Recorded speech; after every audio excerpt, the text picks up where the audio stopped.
ang section ko ay 1QFL. Ito ang aking performance task sa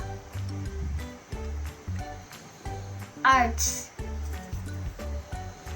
Ito ang aking dream house.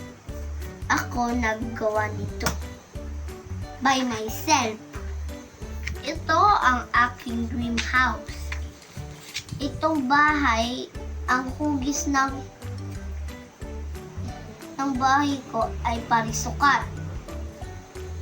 Yung dito naman, yung kasunod, yung isang building ay parihaba.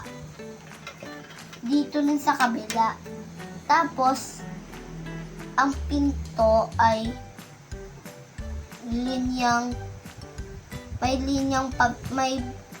may hugis na bilog na maliit.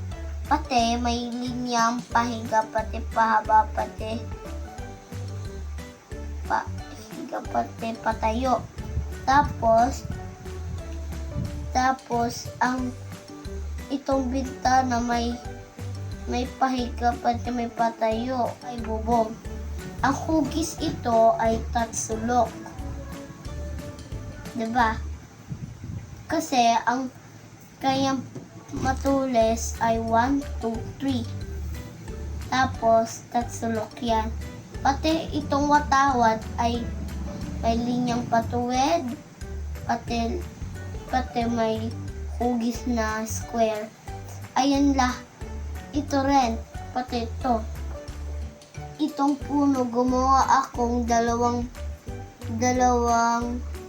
linyang patuwid para maging parihaba. Ito, pakurbang linya to. Tapos itong bulaklak, may linyang patuwid, pati linyang panghiga, pati may hugis na bilog. Sa daan ay may linyang pakurba, itong dalawa. Tapos meron akong hugis na parihabang dalawa. Pati ito, meron akong linyang patuwid, pati pakurbang linya, itong dalawa. Tapos itong tao, ito si Papa, tapos ito ako, tapos ayan si Mama. Nakabuo akong ulo na bilog, tapos may linyang patuwid, tapos linyang pahiga, tapos may linyang pailis na dalawa para maging paa.